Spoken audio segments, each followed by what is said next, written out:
All right, well, it's Thursday, so it's time for another Star Trek rewatch. And I realized this week I accidentally watched the wrong episode, so I watched them out of order. I should have watched a piece of the action.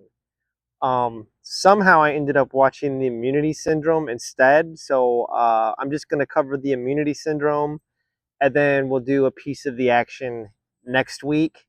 So sorry, I flipped those by accident. So we'll get into Alan Asherman's Star Trek Compendium, read the entry for the immunity syndrome, and then we'll go from there. All right, the writer for this episode was Robert Sabaroff. Director was Joseph Pevney. Star date 4307.1. The Enterprise is en route to investigate the mysterious loss of contact with the solar system Gamma VII A when Spock suddenly receives a stunning psychic bolt.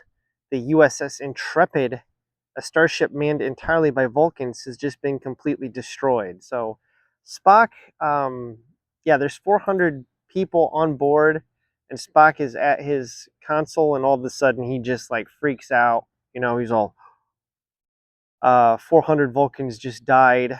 So he can evidently sense mystically somehow the death of these Vulcans, which kind of gave me shades of Obi-Wan Kenobi in Star Wars when Alderaan gets destroyed, and he's like, it's as if many voices suddenly cried out and was suddenly silenced. So maybe George Lucas ripped off this episode of Star Trek. I don't know, or subconsciously he did. I have no idea. It felt very similar. Okay. Um, yeah, the Intrepid has been completely destroyed. In deep space, the Enterprise then encounters a huge living creature, a gigantic one-celled life form resembling nothing so much as a giant amoeba. The entity is cutting a destructive swath through the entire universe and is responsible not only for the destruction of the Intrepid, but the system Gamma 7A as well.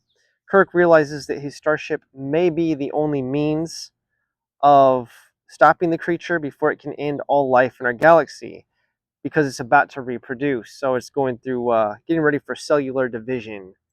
The Enterprise assumes the role of antibody and presses forward to attack. The crew feels the effects of the invading giant intruder as fatigue and depression. Uh, McCoy is going around like injecting everybody with stimulants. And at one point, it seems like Kirk is, I don't know, like borderline addict. He asks for another stimulant, and Bones is basically telling him like, how much longer can you go on like this before you destroy yourself? And he says another 7 minutes. So he goes ahead and gives him the injection. Um, Spock pilots a shuttlecraft into the heart of the creature to determine the weakest spot. There was an episode or a sequence where basically Kirk, Spock, and McCoy were all arguing about who's going to go on this mission. Spock wins out. That was one of the better scenes in the episode. Let's see. Just before the creature can replicate, an antimatter charge is fired into the creature's nucleus, killing it. The Vulcan succeeds in returning to the Enterprise as his life support systems are about to expire.